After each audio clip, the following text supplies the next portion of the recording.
Evening. నేను మీ doctor దేశవేన Srinivas. The great డిబేట్కి స్వాగతం. దేశం ఆర్థిక ప్రగతితో ముందుకు నడవాలి. అవినీతి అక్రమాలతో కాదని గుర్తించాలి. పెద్దలాండతో దేశ సంపదను కొల్లగొడతామంటే ప్రజలు చేతులు కట్టుకొని కూర్చోలేరు. అవినీతితో అందరం ఎక్కాలనుకుంటున్న అధికారులు అదే సంస్థలో పెట్టుబడులు పెట్టడం, ఈడీ, సిబిఐల జాడ ఏమైందో తెలియక గగ్గోలు పడుతున్న ప్రతిపక్షాలు, అవినీతి అక్రమాలను ఇంటి పేరుగా మార్చుకుంటున్న కంపెనీలపై జాయింట్ పార్లమెంటరీ కమిటీ కోసం డిమాండ్ చేసినా పాలకపక్షం చేయుతనివ్వడం లేదన్న అపవాదు ఉంది. బీఆర్ఎస్ బీజేపీని నిలదీయాల్సిన అవసరం ఎంతైనా ఉందని కాంగ్రెస్ వాదిస్తుంది. రుణమాఫీ పూర్తి స్థాయిలో చేయలేదని బీఆర్ఎస్ నిరసనలు తెలుపుతుంది. కాంగ్రెస్ బీఆర్ఎస్లో డైలాగులతో ఎదురుదాడు చేసుకుంటున్న వైనం మనం చూస్తూనే ఉన్నాం.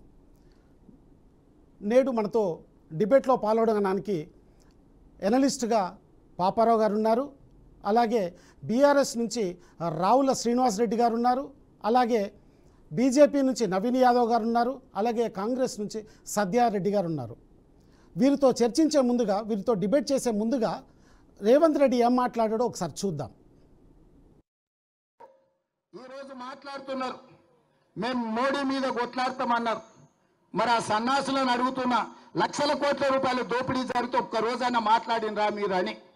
బీజేపీ బీఆర్ఎస్ చీకటి ఒప్పందంలో కాంగ్రెస్ కు వ్యతిరేకంగా కొట్లాడకపోతే ఈ జేపీసీ విషయంలో బీఆర్ఎస్ విధానం ఏందో తెలంగాణ ప్రజలకు చెప్పాలి. ఇవాళ ఆ సన్నాసులు మోడీని, అమిత్ షా గారిని మెప్పించడానికి, సంతోషపెట్టడానికి అంతర్జాతీయ ఎయిర్పోర్టుకున్న రాజీవ్ గాంధీ పేరు తీసేస్తామంటారు. సచివాలయం ముందర ఉన్న విగ్రహాన్ని తొలగిస్తామంటారు. నేను అడుగుతున్నా, మీ తాతలు ముత్తాతలు మీ మొత్తం జాతి వచ్చిన రాజీవ్ గాంధీ గారి విగ్రహాన్ని కూడా ముట్టుకోలేరు. మళ్ళొక్కసారి నేను చెప్పదలుచుకున్నా, రాజీవ్ గాంధీ విగ్రహం మీద చెయ్యేస్తే మీ ఈపు చింతపండు కాకపోతే నా పేరు మార్చుకుంటాను నేను చెప్పదలుచుకున్నా. ఆసామాసిగా అల్లా తప్పగా అక్కడ ఎవరో ఆ విగ్రహం పెడుతున్నారని మీరు అనుకుంటున్నారేమో. మేమే పెట్టినాం. ఒక పక్కన అమరవీరుల స్తూపం, ఇంకొక పక్కన తెలంగాణకు పరిపాలన అందించే సచివాలయం, ఆ మధ్యలో రాజీవ్ గాంధీ విగ్రహం. లక్షలాది మంది దేశం యొక్క స్వతంత్రం కోసం, ఈ దేశ సంపదను కాపాడే ప్రతి యువతకు ఆదర్శంగా ఉండే వ్యక్తి రాజీవ్ గాంధీ. అందుకే వారి విగ్రహాన్ని అక్కడ పెట్టుకున్నాం. నక్లెస్ రోడ్డు మీదకి వచ్చే లక్షలాది మంది రాజీవ్ గాంధీ గారిని చూసి, వారి విగ్రహాన్ని చూసి స్ఫూర్తి పొందాలి. వారి విధానాలు తెలంగాణ రాష్ట్రానికి స్ఫూర్తినివ్వాలి. తెలంగాణ రాష్ట్రం అభివృద్ధి పదం వైపు నడపాలి అన్నది మా ఆలోచన. అటు పక్కన అంబేద్కర్ విగ్రహం, ఇటు పక్కన ఇందిరాగాంధీ గారి విగ్రహం, ఇంకొక పక్కన పివి నరసింహారావు గారి విగ్రహం. లేని విగ్రహం వల్ల రాజీవ్ గాంధీదే. అందుకే ఈ లక్షలాది మంది కాంగ్రెస్ పార్టీ కార్యకర్తల ఆలోచనలో భాగంగా మా ప్రభుత్వం, మా మంత్రివర్గం అక్కడ రాజీవ్ గాంధీ గారి విగ్రహం పెట్టినాం. ఎవడు తొలగిస్తాడో రావాలి, తారీఖు చెప్పాలి అని చెప్పి నేను చెప్పదలుచుకున్నా. డిబేట్లో పాల్గొంటున్న అందరికీ నమస్కారం అండి. పాపారావు గారు, అసలు యాక్చువల్గా ఆదాని అక్రమాస్తులపై విచారణ చేయాల్సినటువంటి సెబీ సంస్థలే మరి అదే సంస్థలో పెట్టుబడులు పెట్టడాన్ని మీరు ఎట్లా చూస్తారు? అసలు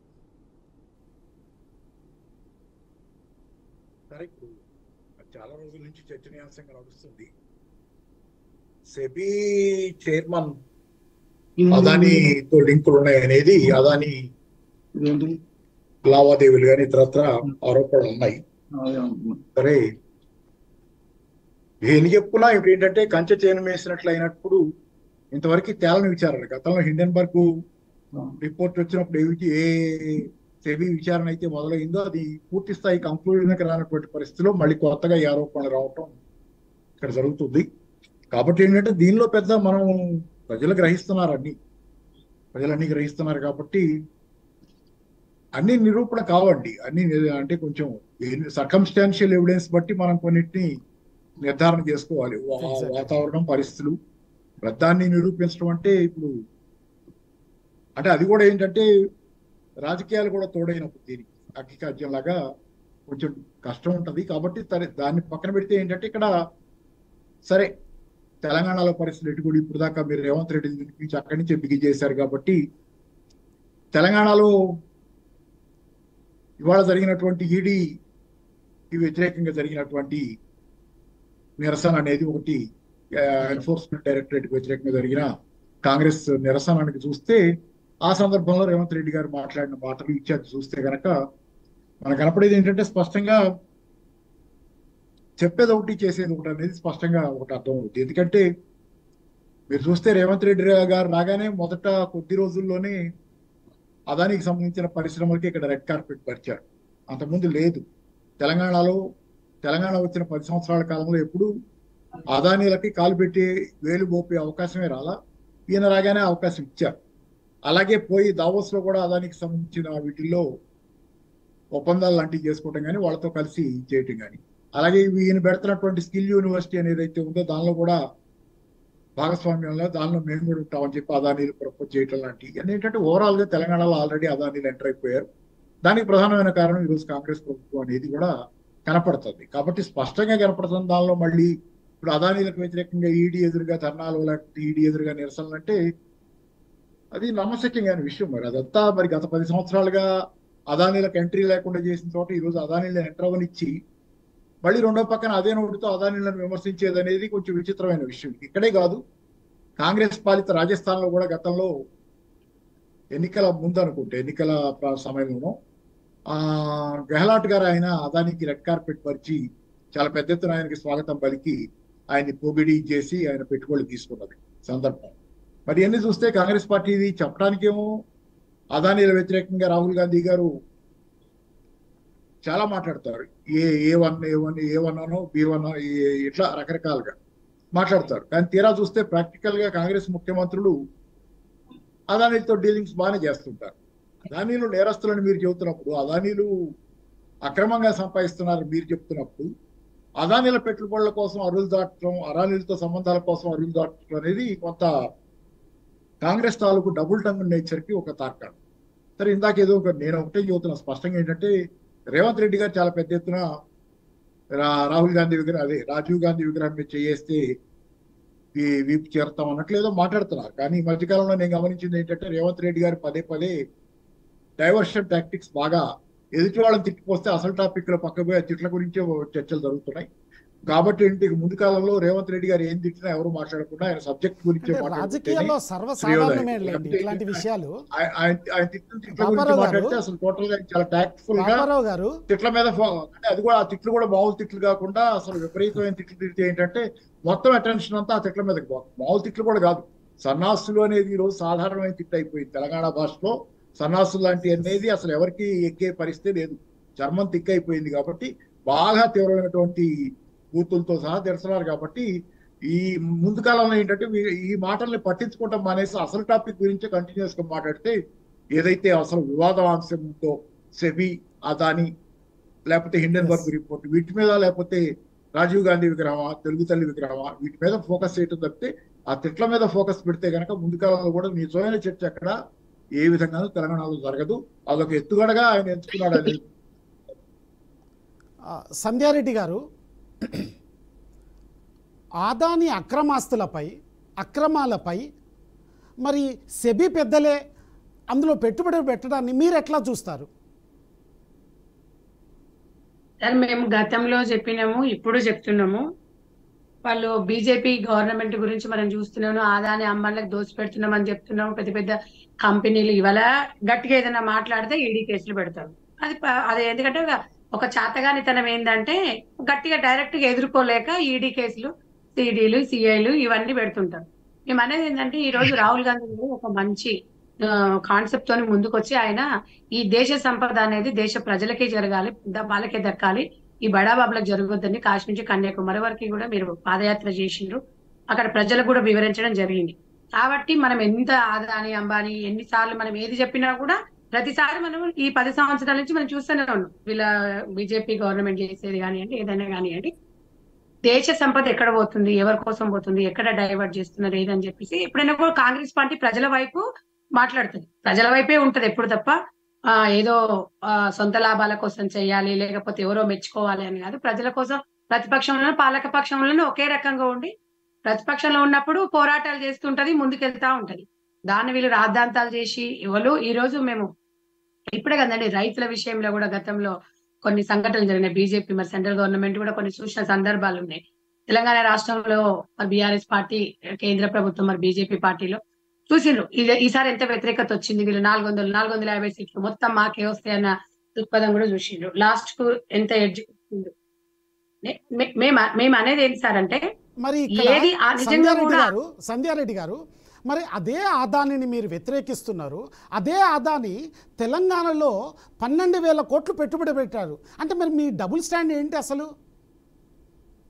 మీరు ఇక్కడ ఒకటి అర్థం చేసుకుంటారు. మేము స్టేట్ ఫార్వర్డ్ గా మేము దొంగదారిలో పోము. ప్రజల కోసము ఆయన బిజినెస్ అండి. ఇక్కడ ప్రజలకి ఒకవేళ ఇక్కడ ఉపయోగపడుతుంది అనుకున్నప్పుడు లీగల్ వెళ్ళి ప్రతి ఒక్కటి దొంగదారులు దొడ్డిదారులు లెక్కలు లేకుండా ఇష్టానుసారంగా చెయ్యము. ఇప్పుడు అదాని గ్రూప్ ఇక్కడికి వచ్చిందంటే 10,000 మందికి ఉద్యోగం వస్తుంది, ఒక మ్యాన్ పవర్ పెరుగుతుంది ఉన్నది అనుకుంటే చేస్తాం. కానీ కాంగ్రెస్ పార్టీ లాభాల గురించి మీరు ఒకసారి ఇక్కడ ఇదే డిఫరెంట్. మీరు చూడండి, మేము వాళ్ళని తిడుతున్నాము, ఇక్కడ అది చేస్తున్నాము అంటే మీరు అది అర్థం చేసుకోవాలి. దాన్ని పాయింట్అవుట్ చేసి చూడడం కాదు.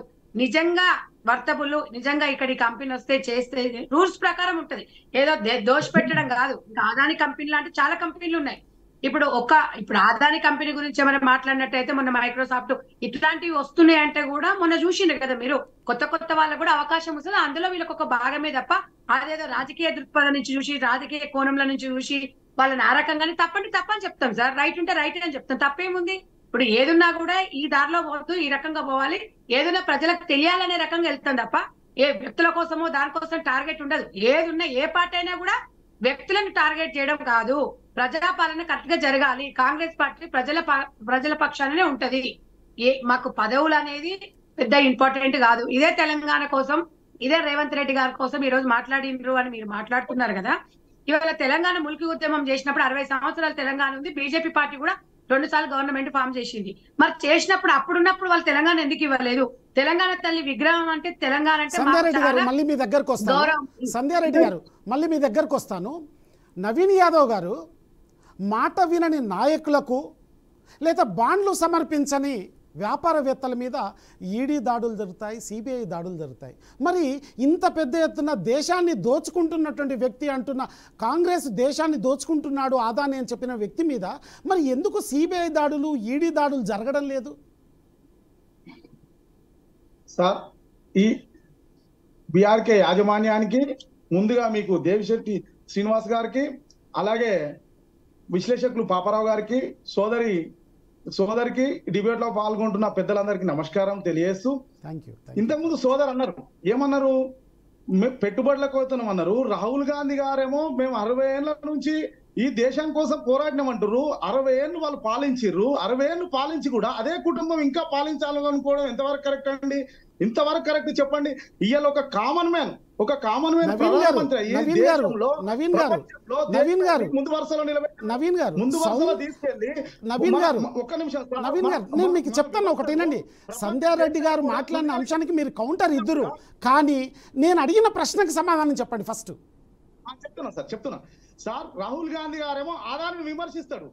ఇక్కడ వీళ్ళ కాంగ్రెస్ పార్టీ పాలిత ప్రాంతాల ముఖ్యమంత్రులేమో ఆయన దగ్గరికి లైన్ పడతారు. ఆయన దగ్గరికి పట్టి జపం చేసి ఆయన నుంచి తీసుకొస్తున్నాడు. ఆయన ఒక దోషిగా నిలబెట్టినప్పుడు ఆయన కంపెనీల దగ్గరికి వెళ్ళడం ఎందుకండి?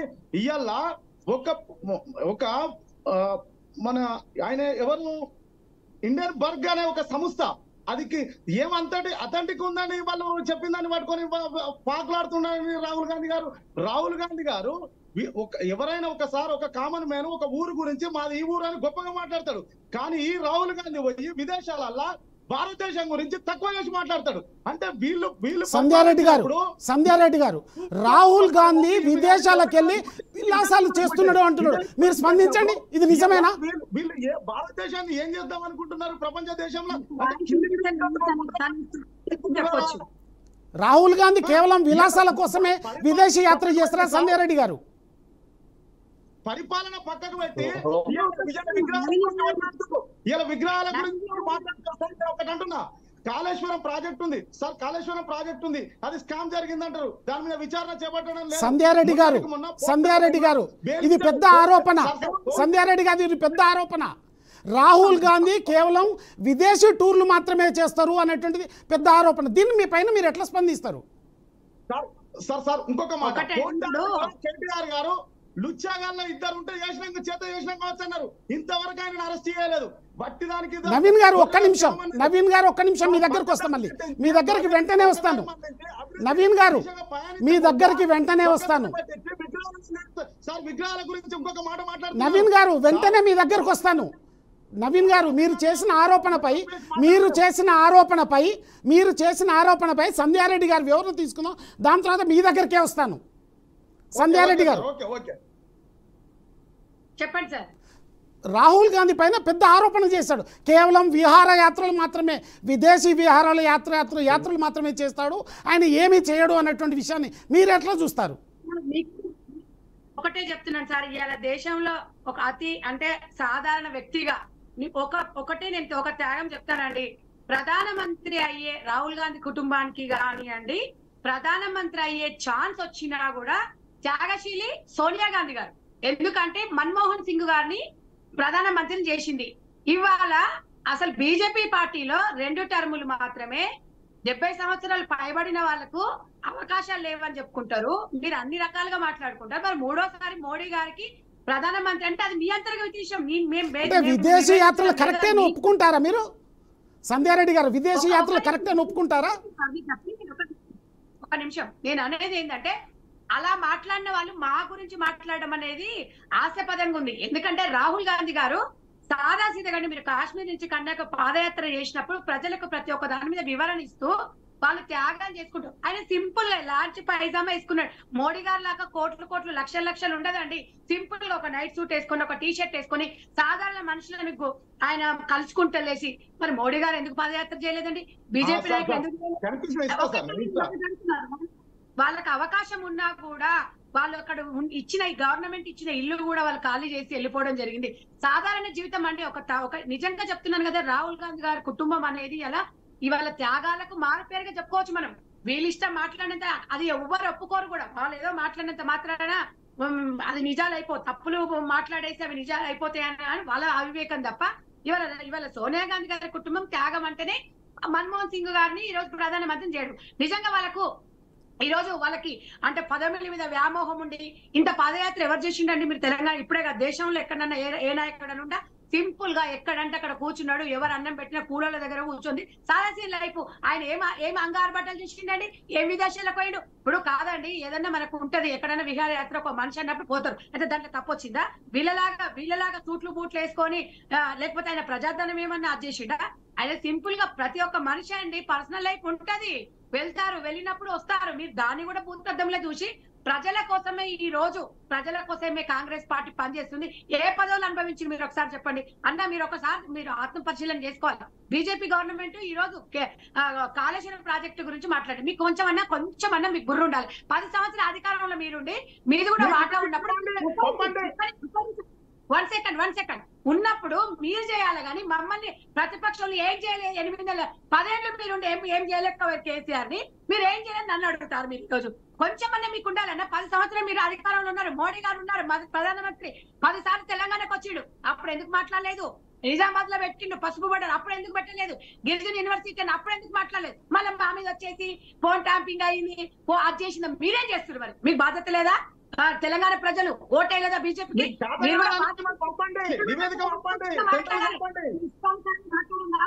సంబంధం లేని ఇష్యూని మాట్లాడదు. మన ఇక్కడ టాపిక్ ఏంది అదే మాట్లాడుకోవాలి తప్ప మన ఎన్నికలు చెప్పి కేడవద్దు. మనకి ఏం చెప్పిండ్రు? ఇవాళ ఒక 9 o'clock ఒక డెబిట్ పెట్టిండ్రా అంటే ఇలా కోట్ల ప్రజలు చూస్తారు. ఇవాళ కాంగ్రెస్ పార్టీ ఏం మాట్లాడుతుంది, బీజేపీ ఏం మాట్లాడుతుంది, బీఆర్ఎస్ ఏమా, ఎన్ఎల్సీ ఏం మాట్లాడుతుంది తెలియాలి. సంధ్యారెడ్డి గారు మళ్ళీ మీ దగ్గరకు వస్తాను. రావుల శ్రీనివాసరెడ్డి గారు అమాయకుల పైన, లేదా వ్యాపారవేత్తల పైన, లేకపోతే తమ మాట విన నాయకుల పైన, లేకపోతే వేరే అపం నెపం తెలియనటువంటి వ్యక్తుల పైన ఈడీ సిబిఐ దాడులు జరుగుతున్నాయి. సో దీన్ని మీరు సమర్థిస్తారా లేకపోతే వ్యతిరేకిస్తారా?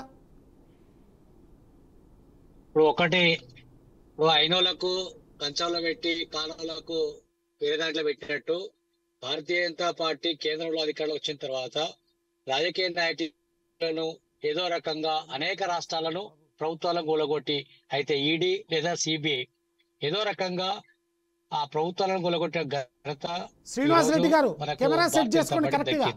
శ్రీనివాసరెడ్డి గారు కెమెరా సెట్ చేసుకోండి కరెక్ట్ గా. Okay okay.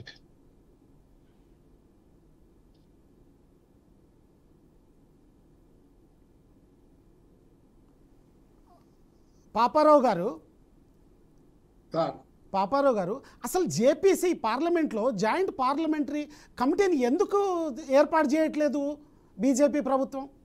ప్రతిపక్షాలు అంతగానో గగ్గోలు పెట్టినప్పటికీ ఎందుకని అసలు? అంటే ఓవరాల్ సార్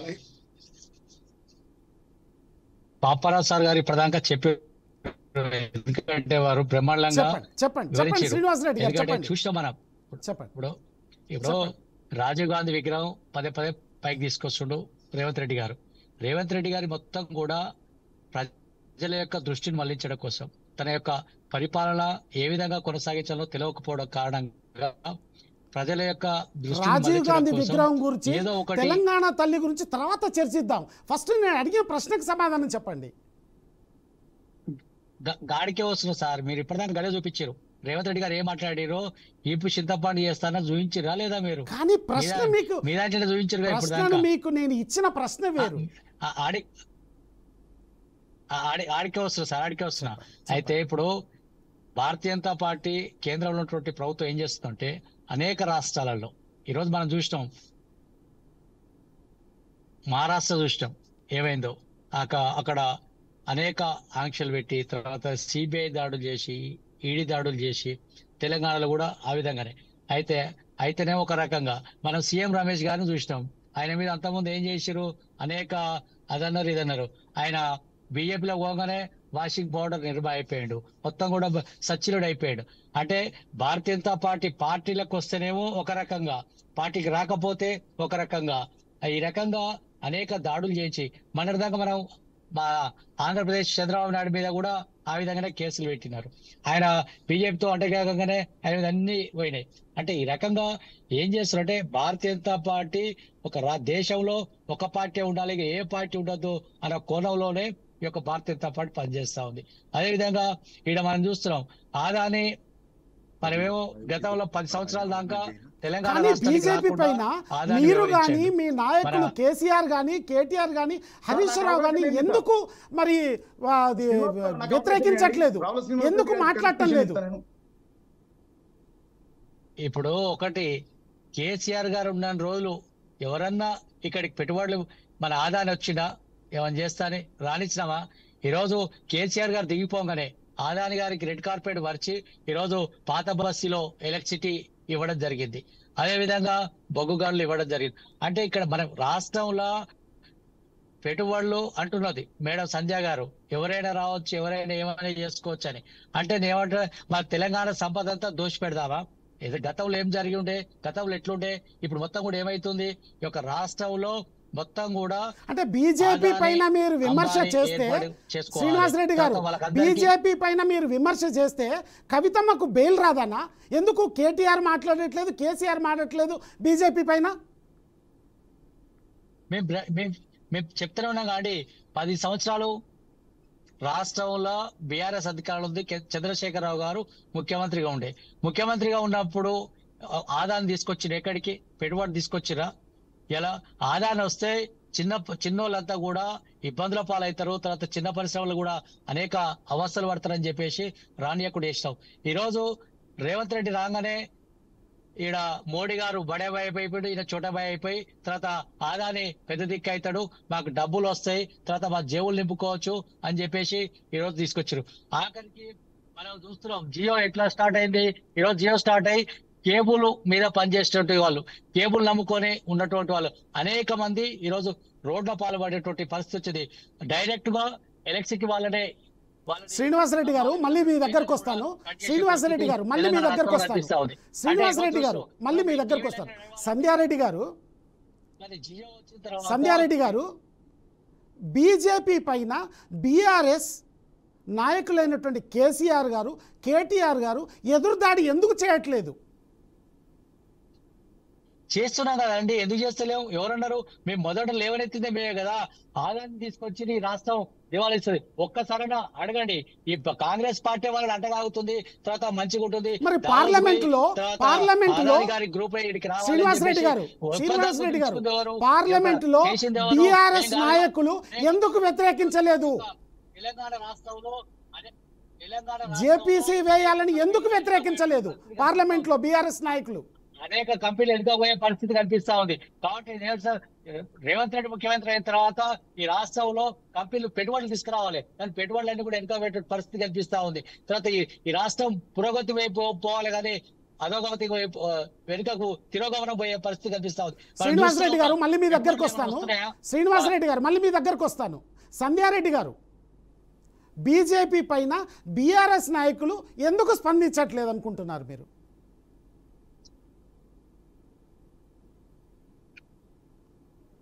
సంధ్యా గారు మ్యూట్లో ఉన్నట్లున్నారు, మ్యూట్ను సరి చేసుకోండి. ఒకటండి, ఇప్పుడు తెలంగాణ రాష్ట్రంలో బీఆర్ఎస్ నాయకులు టీవీలలో కూడా కన్నుమరుగయ్యారు కొంతమంది. అయితే వాళ్ళు మాట్లాడడానికి కూడా ఇష్టపడట్లేదు. కొంతమంది వచ్చిండ్రు అనుకోండి, బీజేపీ మీద మామూలుగా చర్చా వేదికలలో మాట్లాడటమే తప్ప ప్రత్యక్షంగా రాజకీయాలలో లేకపోతే ప్రత్యక్షంగా తెర మీదకి వచ్చి బీజేపీ ఇట్లా చేస్తుంది అని అంటే ఇవాళ కాంగ్రెస్ పార్టీ చేయాలి, మాకేం అవసరం అంటుంది. ప్రతిపక్షంలో ఎప్పుడైనా మీరు పాలక పక్షం కన్నా ప్రతిపక్షానికి మీకు అడిగే హక్కు, రైటు ఉంటది ప్రతి ఒక్కరికి, ఏ పార్టీ అయినా కూడా. మీరు ఎందుకు ఇలా ఆదాని అంబాల గురించి ఎందుకు మాట్లాడట్లేదు? బీజేపీ చేసే దాంట్ల గురించి మీరు ఎందుకు నిలదీయట్లేదు? ఎందుకు తీయట్లేదు అంటే మేము తిడుతుంటాం. మీరు ఈ రాష్ట్రంలో ఇప్పుడు పాత బస్తీలా సంధ్యాక వినాలే, పాత బస్తీలా ఇలా పెడతానికి ఇచ్చిందెవరు? ఎలక్ట్రిసిటీ వసూలు చేసుకోవాలి ఇచ్చిందెవరు? తర్వాత ఇలా కేబుల్ వంతలు, కేబుల్ మీద పనిచేసిన వాళ్ళందరూ కూడా కేబుల్ వైర్లని కట్ చేసే పరిస్థితి కనిపిస్తా ఉంది. అంటే ఈ రోజు సామాన్యుడు బతికేలేని పరిస్థితి తీసుకొచ్చింది కాంగ్రెస్ పార్టీ. సామాన్యుడు కూడా. శ్రీనివాసరెడ్డి గారు మళ్ళీ మీ దగ్గరకు వస్తాను. ఈ దుడుకుతనంతోనే తెలంగాణ ప్రజలందరూ కూడా కరగాల్సి వాత పెట్టిండ్రు. ఓపిక లేదా నీకు? నువ్వు సబ్జెక్ట్ లోకి రండి. సంధ్యారెడ్డి గారు సబ్జెక్ట్ లోకి రండి. అందరికి చేయలే, మేము కూడా ప్రజలు రెడీగా వాత పెడతారు, రెడీగా ఉన్నారు. ప్రజలు రెడీగా ఉన్నారు. సంధ్యా గారు సబ్జెక్ట్ లోకి రండి. సంధ్యా గారు సబ్జెక్ట్ లోకి రండి. కాంగ్రెస్ పార్టీ వర్షం నువ్వే చెప్తే నేను ఎందుకు ఇక్కడ? చెప్పండి సంధ్యారెడ్డి గారు చెప్పండి. చెప్పు. ఒక్కటండి, నేను ఒకటి చెప్తే యాంకర్ గారిని ఒక్కటి చెప్పదలుచుకున్నాను. మీరు ఒక్కటే ఫస్ట్ ఛానల్లోకి వచ్చినప్పుడు ఎవరైనా కూడా ఓపిక ఉండాలండి. ఇప్పుడు పాపారావు గారు ఆయన అవసరం ఆయన అడిగినప్పుడే సమాధానం చెప్తున్నారు. మీలాగా మేనేజ్ లేకుండా రాము. బీజేపీ అన్న కూడా ఆగుతున్నాడు, మనం ఆగాలి. అన్పార్లమెంటేరియన్ వర్డ్స్ వద్దు సంధ్యారెడ్డి గారు. ఇప్పుడు ఏం పట్టాలనుకున్నారు అనేది మేము చెప్తాం. ఇవాళ మా మీద ఈ రోజు మీరు ఏదో మా మీద మీరు బట్టగాల్చి మీదేయడం కాదు. కాంగ్రెస్ పార్టీ ప్రతిపక్షంలో ఉన్నా ఇట్లనే మాట్లాడినాం, అట్లనే ఉన్నాం. ఎగిసి పడలేదు. ఇవాళ ఏదో అధికారం వచ్చి ఎగిసి పడలే. మీకు 6 నెలలు కాదు, నెల ఆగయ్యా నువ్వు అట్లా మాట్లాడుతుంటే నేనేం మాట్లాడే. ఒక్క నిమిషం. నేను అనేది ఏంటంటే మీరు నిజంగా కూడా బీజేపీ మీద మీరు ఫైట్ చేస్తున్నారా? ఎక్కడ చేస్తున్నారు ఒకసారి మీరు చూపించండి. ఏ ఛానల్లో కనిపిస్తుంది? ఏ టీవీ ఛానల్లో కనిపిస్తుంది? టీవీ ఛానల్లో కూర్చొని ఇవాళ రేవంత్ రెడ్డి గారు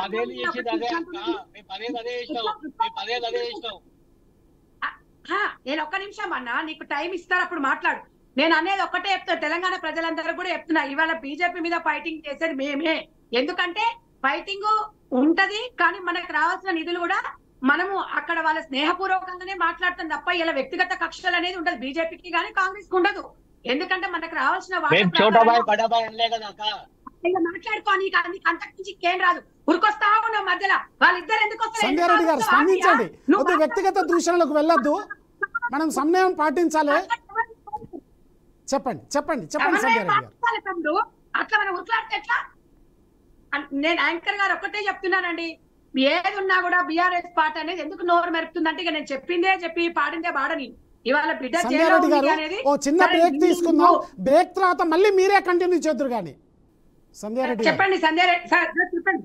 సేమ్ ఇందాక ప్రశ్ననే కంటిన్యూ చేయండి.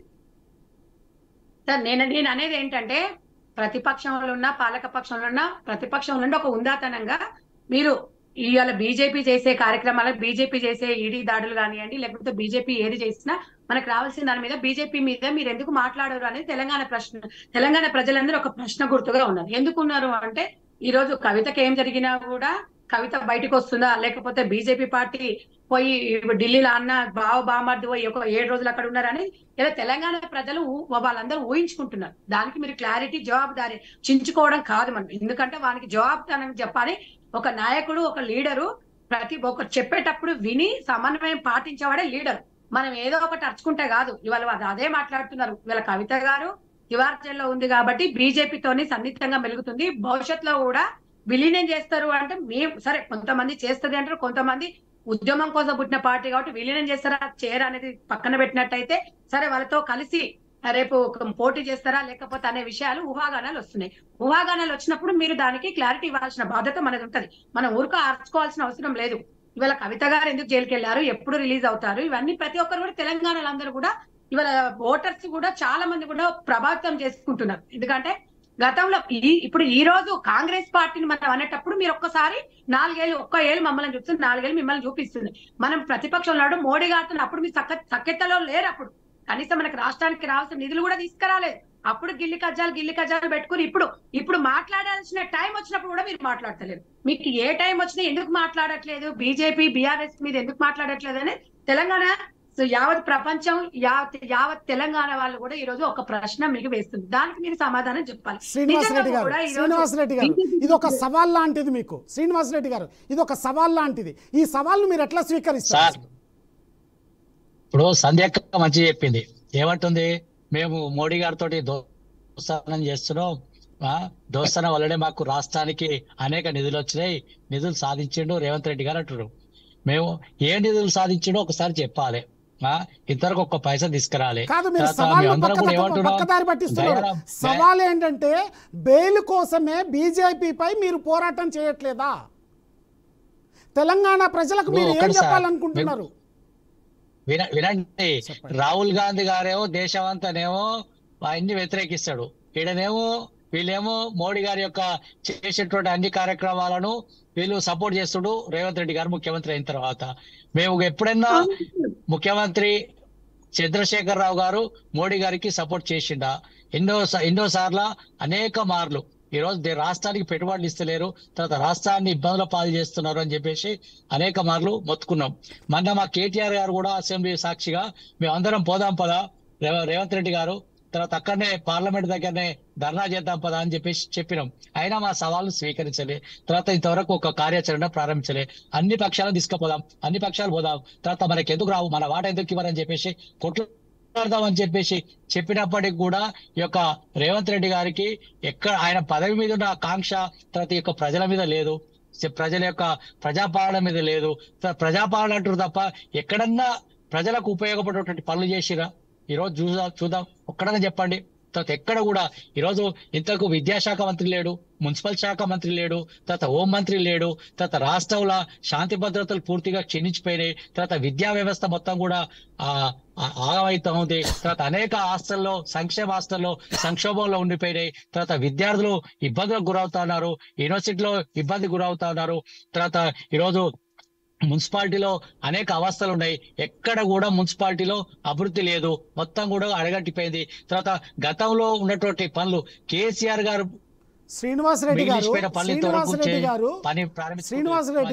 పార్లమెంటులో అక్రమాలపై అవినీతి అధికారులపై జాయింట్ యాక్షన్ కమిటీ వేయడాన్ని మీరు తెలంగాణ ప్రజలకు ఏ విధంగా చెప్తారు? మీరు వ్యతిరేకిస్తారా, సమర్థిస్తారా? మేమేమిటంటే ఈ యొక్క తెలంగాణ రాష్ట్రంలో పూర్తిగా శాంతి భద్రతలు విఘాతం కలుగుతా ఉంది, తర్వాత విద్యా వ్యవస్థ బాగలేదు, తర్వాత మున్సిపాలిటీ అన్ని మంత్రి శాఖలన్నీ ముఖ్యమంత్రి దగ్గరనే ఉండే, ముఖ్యమంత్రి ఒక్కరు కూడా పనిచేసిన పాపన సమాధానం డైవర్ట్ అవుతుంది. శ్రీనివాస్ రెడ్డి గారు, నా స్ట్రైట్ ప్రశ్న, నా సూటి ప్రశ్న మీకు, పార్లమెంటులో జాయింట్ యాక్షన్ కమిటీ ఎందుకు వేయడం లేదు? దానికి మీరు బీజేపీకి సమర్థిస్తున్నారా, వ్యతిరేకిస్తున్నారా? తెలంగాణ ప్రజలకు ఏం చెప్పాలనుకుంటున్నారు ఈ విషయంలో? మేము ఒకటే చెప్తున్నాం అండి, తెలంగాణ రాష్ట్రంలో ఏదైతే కేంద్రం నిధులు ఇస్తలేదో ఆ నిధుల కోసం మనం పోరాడదాం, పోదాం పాంటున్నాం కదా. అందుకే కదా రేవంత్ రెడ్డి పెద్దన్న అనే మాట మాట్లాడారు. మేమందరం కూడా వస్తా ఉంటున్నాం కదా, వస్తా మా కేటీఆర్ గారు చెప్పారు, హరీష్ రావు గారు చెప్పారు పోదామని. ఇంతవరకు అయిందా? ఆమరణ దీక్ష చేద్దామని చెప్పిండు. తర్వాత ఆయన ఏమంటాడు, మన కేసీఆర్ రమ్మంటాడు. సమాధానాన్ని దాటవేస్తున్నారు శ్రీనివాస్ రెడ్డి గారు, సమాధానాన్ని దాటవేస్తున్నారు. మళ్ళీ మీ దగ్గరకు వస్తాను శ్రీనివాస్ రెడ్డి గారు. పాపారావు గారు మళ్ళీ మీ దగ్గరకు వస్తాను. పాపారావు గారు, శ్రీనివాస్ రెడ్డి గారు మళ్ళీ మీ దగ్గరకు వస్తాను. పాపారావు గారు, 2014 వరకు 16 మంది ప్రధానులు ఉన్నారు. వాళ్ళు చేసినటువంటి అప్పు కేవలం 55,000 కోట్లు. కానీ 10 సంవత్సరాల్లో, కేవలం 10 సంవత్సరాల్లో 1,15,000 కోట్లు అప్పులు జరిగాయి. దీన్ని మీరు ఒక ఎనలైజర్గా ఎట్లా చూస్తారు? అంటే మీరు టాపిక్ నుంచి టాపిక్ వెళ్ళిపోతే నేను సంబంధం లేని టాపిక్లు ఆయన ఒకటి మాట్లాడతారు, ఆయన మాట్లాడిన దానికి సంబంధం లేదు నన్ను అడుగుతున్నారు మళ్ళీ. లేదు సార్, మీరు ఎనలైజర్ కనుక, మీరు విశ్లేషకులు సార్, కాదు మీరు విశ్లేషకులకు కనపడ్డ ప్రతిదానికి సంబంధం లేకుండా మాట్లాడేవాడని కాదు. ఇది టాపిక్, ఈ టాపిక్ ఈ రోజు జరుగుతున్న టాపిక్ అదే. డిబేట్ లో తలా ఒక క్వశ్చన్ వేరు, ఒక క్వశ్చన్ మీద అందరు అభిప్రాయాలు తీసుకుంటారు ముందు. కాబట్టి వాళ్ళ అభిప్రాయం కాదు సార్, మీ దగ్గర నుంచే మళ్ళీ మిగతా వాళ్ళందరికీ టర్న్ అవుతుంది, అక్కడ డైవర్ట్ అవుతుంది సమాధానం. సార్ చెప్పండి. కాదు, ఇప్పుడు సడన్ గా అప్పుల గురించి ఎందుకు వచ్చింది? అసలు మీరు ఇచ్చిన దానిలో ఎక్కడా లేదు, రేవంత్ రెడ్డి మాట్లాడిన దానిలో కూడా అప్పుల గురించి లేదు. మరి రేవంత్ రెడ్డి ఈ రోజు మాట్లాడాడు, చెప్తే ఇద్దరు చేశారు అప్పులు. సార్ రేవంత్ రెడ్డి రేవంత్ రెడ్డి అప్పులు చేయట్లేదా? సార్ మీరు అప్పులు చేయలేదా? సార్ రేవంత్ రెడ్డి ఈ విషయం మీద స్పష్టంగా మాట్లాడాడు. పిలవద్దు అసలు, అని కాదు ప్లీజ్. పాపారావు గారు, మీరు ఒక విశ్లేషణ చేయాల్సినటువంటి బాధ్యత ఉంది. వినండి, ఒక్క విషయమే కాదు, పొలిటికల్ ఇష్యూసే కాదు, మిగతా విషయాల్లో కూడా మీరు విశ్లేషణ చేయాల్సినటువంటి బాధ్యత మీకు యాంకర్ వినాలి. మీరు కూడా అర్థం చేసుకోవాలి ప్రశ్నను. మీరు క్రాస్ టాక్ చేయొద్దు. మీరు వినండి. ఒక క్వశ్చన్ ఒక చోట బిగిన్ అయితే ఆ క్వశ్చన్ కి సంబంధించి అనాలిసిస్ నాది కూడా ఉండాలి. సార్ మొట్టమొదట ప్రశ్న మీ దగ్గర నుంచే ప్రారంభమైంది. నలుగురికి 4 టాపిక్లు ఎవరు అనలిస్ట్ కి సార్ డిబేట్ లో ఫస్ట్ ప్రశ్న మీ దగ్గర నుంచే ప్రారంభమైంది. నా పని మీరు అలా చేయదలుచుకుంటే చేయండి, లేకపోతే సార్ వినండి, మీరు డిబేట్ లో ఫస్ట్ ప్రశ్న మీ దగ్గర నుంచే స్టార్ట్ అయ్యి చుట్టూ తిరుగుకుంటా మళ్ళీ మీ దగ్గరకు వచ్చారు. ఇప్పుడు దాకా అసలు అప్పుల గురించి లేనే లేదు. ఆ ముగ్గురు మాట్లాడిన దానిలో ఎక్కడ లేదు. ముగ్గురు ఉన్నారు అక్కడ, ఎవరు మాట్లాడారు అప్పుల గురించి? నా దగ్గరికి సార్ విశ్లేషణగా మీ వివరణ అడుగుతున్నాం సార్. విశ్లేషకుడు అంటే మీరు మాట్లాడిందల్లా నేను వినడానికి కాదు, నేను చెప్పడానికి కాదు. విశ్లేషకుడిని కాబట్టి అనలిటికల్ గా చెబుతున్నా. టాపిక్ అంటే ఒక కంటిన్యూటీ ఉండాలని చెబుతున్నా. కాదు సార్, ఫస్ట్ మళ్ళీ మీ దగ్గరకు వస్తాను. నవీన్ యాదవ్ గారు, ఏదో కావాలి నవీన్ యాదవ్ గారు అసలు పార్లమెంట్ లో జాయింట్ యాక్షన్ కమిటీ వేయకపోవడానికి గల కారణం ఏంటి సార్? ఇప్పుడు మేము ఏమంటున్నాం అంటే, ప్రధానమంత్రి గారు చేస్తారు. ఇందాక ఒక సోదరు ఒక విషయం అన్నది, మేము రాహుల్ గాంధీ గారు మన్మోహన్ సింగ్ ఇచ్చారు, త్యాగం చేశారు, త్యాగాల కుటుంబం అన్నారు. అప్పుడు స్వాతంత్ర్యం కోసము గొప్ప గొప్ప వాళ్ళు, వీర సవర్కరు, బాలగంగాధర్ తిలక్, సుభాష్ చంద్రబోస్ లాంటి ఎంతో మంది అసలు బాసిరు. కానీ వీళ్ళ కుటుంబం అనుభవించింది, ఈ దేశ ప్రధాని అనుభవించింది, 60 ఏళ్ళు ఈ కుటుంబం అనుభవించింది. ఇక్కడ కేసీఆర్ కాదా నేను తెలంగాణ తెచ్చినా నా కుటుంబమే పాలించాలన్నట్టు వీళ్ళు మా మోదీ గారి గురించి మాట్లాడే అర్హత లేదు. ఆయన ఒక కామన్ మ్యాన్, ఆయన డ్రెస్సులు కూడా వేలం వేసి ఒక ట్రస్ట్ కి ఇస్తున్నాడు. ఆయన వేతనంతోనే ఆయన జీవిస్తున్నాడు. ఒక్క సాదాసీదా మనిషిని ఇవాళ ప్రపంచ దేశాలు రెడ్ కార్పొరేట్ వస్తుంటే ఆయన గోరును కూడా టచ్ చేయలేని వాళ్ళు కూడా ఈ స్థాయి ఆయనను విమర్శించే స్థాయి లేదు. ఇంకొక మాట చెప్తున్నా, రావుల శ్రీనివాస్ రెడ్డి గారికి, కేసీఆర్ అంటుండు ఒక గవర్నర్, ఒక బీసీ మహిళ, ఒక సోదరిని కూడా కనీసం గౌరవించలేని వ్యక్తులు వీళ్ళు. ఇవాళ దళితులు ముఖ్యమంత్రి చేస్తున్నారు, చేయలేని వ్యక్తులు. ఇవాళ మిగులు బడ్జెట్ ఇస్తే లో బడ్జెట్ చేసిన వ్యక్తులు కనీసం ఇప్పుడు సార్ ఇందాక ఒక సోదరుడు అన్నాడు, ఇలా వాళ్లకు సిబిఐ గాని ఈడీ గాని సంస్థలు మేం పెట్టినవి కాదండి, ప్రధానమంత్రి మోదీ గారు వచ్చినాయి కాదు. 60 ఏళ్ళు పాలించినప్పుడు దర్యాప్తు సంస్థలు వాళ్ళు పెట్టినాయి కదా. ఇవాళ ఏసీబీ ఉంది సార్, ఏసీబీ వాళ్ళని భుజంగారావు ఇట్లా అరెస్ట్ చేశారు. అరెస్ట్ చేస్తే కోర్టు వాళ్ళకి బెయిల్ ఇచ్చింది. అంటే రేవంత్ రెడ్డి గారు బెయిల్ ఇచ్చారా? రేవంత్ రెడ్డి గారు చట్టం ఇచ్చింది కదా. మరి కవితకు మాకు సంబంధం ఏంటండి? చట్టం తన పని తను చేసుకపోతుంది. చట్టం అనేది తన పని తాను చేసుకపోతుంది. ఏసీబీ, సిఐడీలు, సిబిఐ గాని, ఈడీలు గాని, ఇక్కడ ఉన్న ఏసీబీలు గాని వాళ్ళు అధికారులా లేకపోతే మా జేబులో ఉన్న సంస్థలండి? ఇప్పుడు ఈడీ కానీ సిబిఐ సంస్థలు కానీ వాళ్ళు పెట్టినాయి కదా, మోదీ గారు వచ్చినాక పెట్టినాయి కాదు కదా. ఎట్లనండి మాట్లాడితే ఎట్లా చెప్పండి? ఇదే ఆదాని అంబానీని ఇప్పుడు వాళ్ళు ఇవాళ వచ్చిన బిజినెస్ పర్సన్ కాదు కదా, బిజినెస్ మ్యాగ్నెట్లు కాదు కదా. ఇవాళ అంబానీకి రాజ్యసభ ఇచ్చింది ఎవరండి? కాంగ్రెస్ ప్రభుత్వం కాదా? ఆదాని దగ్గరికి పోయింది వాళ్ళ కాంగ్రెస్ వాళ్ళతో ముఖ్యమంత్రులు కాదా? వాళ్ళు పోతారు, వాళ్ళ కాంగ్రెస్ ప్రాంత పాలిత సీఎం గారు పోయి కలుస్తారు, వాళ్ళు తీసుకొచ్చుకుంటారు. మోదీ గారు మీద మా ప్రభుత్వం మీద నిందలేస్తారు. ఇదేలాగా అండి? వాళ్ళు ఏమన్నా మోదీ గారు చుట్టాలా అండి? చుట్టాలకు ఇచ్చిరా? మెగా కృష్ణారెడ్డి లాగా ఇలా కేసీఆర్ ఇచ్చినట్టు వాళ్ళ సామాజిక వర్గాలకు మిట్మానేర్ లాంటి ఇవన్నీ ఇచ్చినట్టు ఇట్లా మోదీ గారు ఇచ్చిందా? మోదీ గారి కుటుంబం వ్యవసాయ కుటుంబం, వాళ్ళకి ఆయనకు సంబంధించిన రిలేషన్లు చూడండి, వాళ్ళ అన్నలు చూడండి, అక్కలు చూడండి. ఆయన ఏమైనా పామాలు కట్టుకున్నాడా? వాళ్ళు ఏ సాదాసీదాగా జీవిస్తారు. అలాంటి ఒక గొప్ప వ్యక్తిని ఇవాళ భారతదేశం ఉన్నందుకు, ప్రధాని అయినందుకు అందరం గర్వపడాలి, పార్టీలు కాదు. భారతదేశంలో జీవిస్తున్న ప్రతి పౌరుడు గౌరవించాల్సిన వ్యక్తి రాహుల్ గాంధీ. విదేశాలు వెళ్తాడు, విహారయాత్రలు చేస్తాడు. వాళ్ళ ప్రభుత్వం ఉన్నప్పుడు ఇట్టలికి భూఫోర్స్ లో కానీ మీరు ఎన్ని చూసారు? ఎవరికి మన బుల్లెట్ ప్రూఫ్ జాకెట్లు ఎవరికి ఇచ్చారంటే నాణ్యత లేని అని వాళ్ళు అప్పుడు ఉన్న వాళ్ళ ప్రభుత్వంలో ఉన్న మిలిటరీ వాళ్ళే కదా అండి విమర్శించింది, మేం కాదు కదా అండి. నాణ్యతలని మామిన పడి అంటే మోదీ గారు ఏం చేశారండి? మోదీ గారు ఏమైనా ఫామ్ హౌస్ కట్టుకున్నారా? శ్రీనివాస్ రెడ్డి గారు జాయింట్ యాక్షన్ కమిటీ పార్లమెంట్ లో ఎందుకు వేయడం లేదు? ఫామ్ హౌస్ కట్టుకున్నాడా? బిడ్డని చేశాడా? ఆయన ఒక సాదా సీదా మీకు ఒక శ్రీనివాస్ రెడ్డి గారు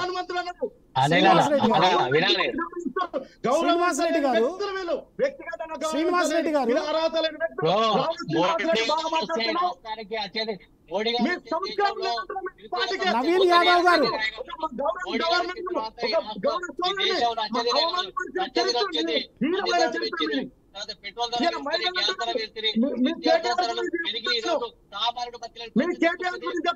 ఆయన ప్రాతినిధ్యం వహిస్తున్న సిరిసిల్లాలో ఒక యాదవ మహిళను ప్యాక్ చైర్మన్ ఉంటే ఆయన జిల్లాలో ఏకైక వ్యక్తి. ఆయన సామాజిక వర్గం మీద గెలిస్తే జీర్ణించుకోలేక 3 సంవత్సరాలు 30 తిప్పలు పెట్టి బెంగళూరు తరలించి ఆఫ్టర్ ఒక pack chairman Srinivas Reddy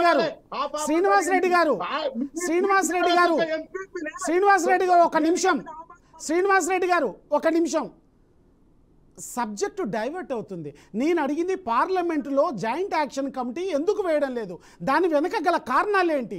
SEBI చైర్మన్ని ఎందుకు మీరు అరెస్ట్ చేయట్లేదు?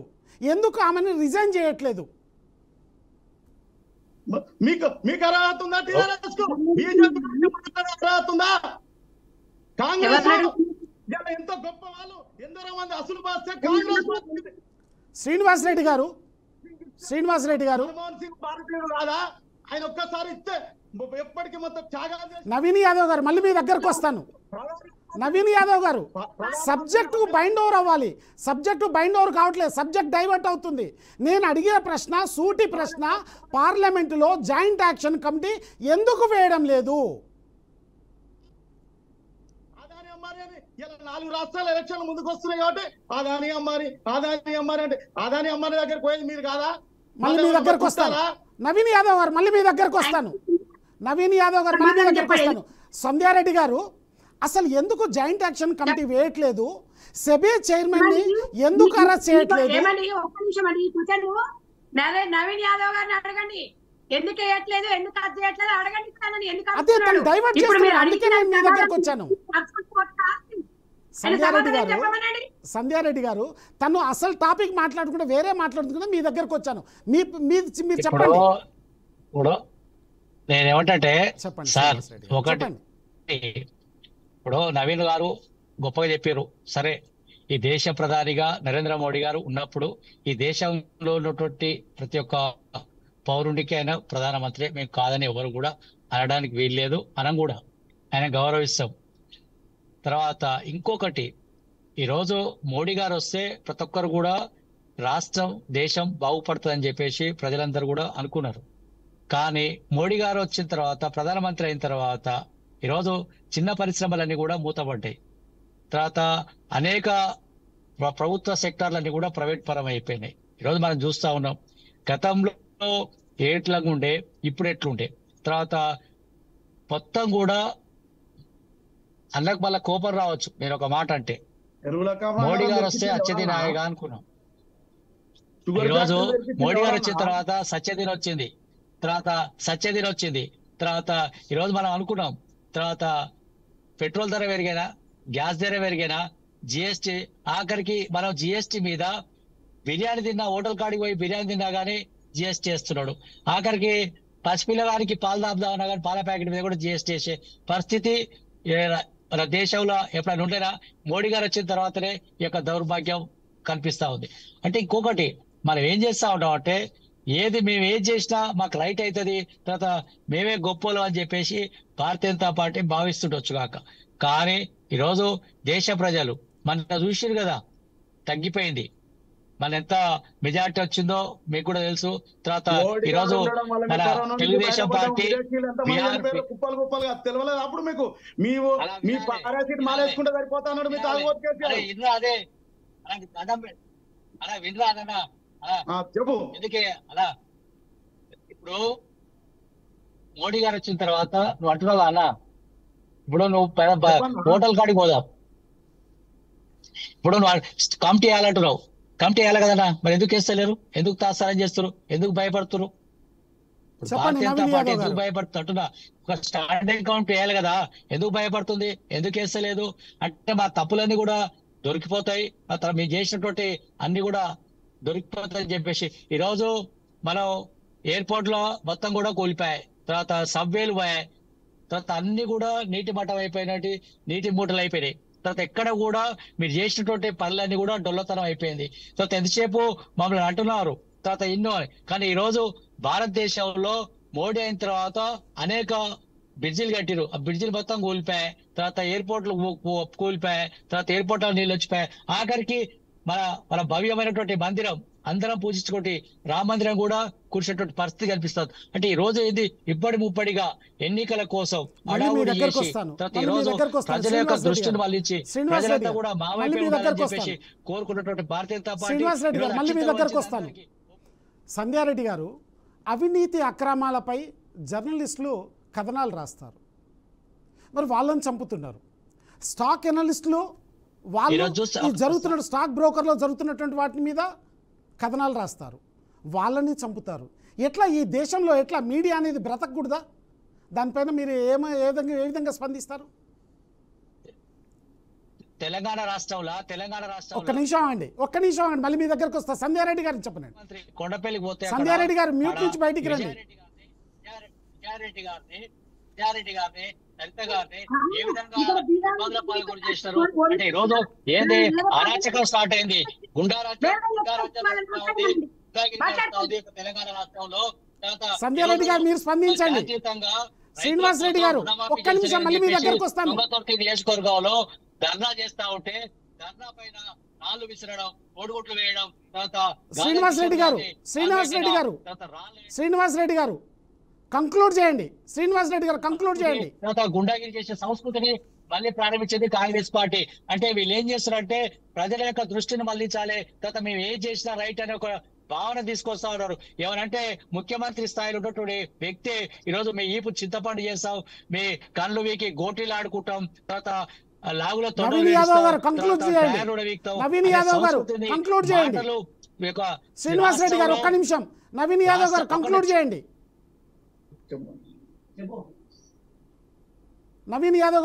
చేయండి. సార్, నేను ఏమంటున్నానంటే, వీళ్ళు ఎంతసేపు మా మీద బురదల్లే కార్యక్రమం తప్ప వేరేటి లేదు. ఇప్పుడు వీళ్ళు ఏమంటున్నారు సార్, కేసీఆర్ ఎక్కడ ఉండాలి, మేము చేయలేదా అంటుండే ఎక్కడున్నాడు సార్? అసెంబ్లీ నడుస్తుంటే ఫామ్ హౌస్ లో అన్నాడు, మీరే తెలుసు కదా. అసెంబ్లీ నడుస్తుంటే ఫామ్ హౌస్ లో అన్నాడు. ఆయన ప్రజాక్షేత్రంలో ఉండి ప్రజల పక్షాన మాట్లాడతాడా? అసెంబ్లీకి వస్తాడా? ఇప్పుడు ప్రతిపక్ష నేత ఎవరు హరీష్ రావుని ప్రకటించమనండి, లేకపోతే ఒక బీసీ నేతను ప్రకటించమనండి. అప్పుడు దళితునికి ముఖ్యమంత్రి ఇస్తాను ఇవ్వలేదు, కనీసం దళితుని చేయమనండి. కానీ ఫామ్ హౌస్ అనుకుంటారు, వీళ్ళేమో మాట్లాడుతుంటారు. ఏం సంస్కృతి అండి? మమ్మల్ని అడుగుతారు. రాహుల్ గాంధీ గారు ఏం మాట్లాడతారండి? ఆయన పార్లమెంట్ లో ఉంటాడు, ఇంకో విషయం మాట్లాడతాడు. ఇప్పుడు బంగ్లాదేశ్ అక్కడ thank you very much. Debate లో పాల్గొన్న పాపారావు గారికి, అలాగే సంధ్యారెడ్డి గారికి, అలాగే శ్రీనివాస్ రెడ్డి గారికి, నవీన్ యాదవ్ గారికి పార్లమెంట్లో బీఆర్ఎస్ పార్లమెంట్లో పార్లమెంట్ యాక్షన్ కమిటీని జాయింట్ యాక్షన్ కమిటీని వేయాల్సిన బాధ్యత ప్రభుత్వాలపై ఉంది. అవినీతి అక్రమాలపై దర్యాప్తు జరిపించి వారిని శిక్ష వేయాల్సినటువంటి అవసరం కంపల్సరీగా ప్రభుత్వాలపై ఉంది. తిరిగి మళ్ళీ మరో డిబేట్లోకి వెళ్తాం. BRK news, stay tune to BRK news.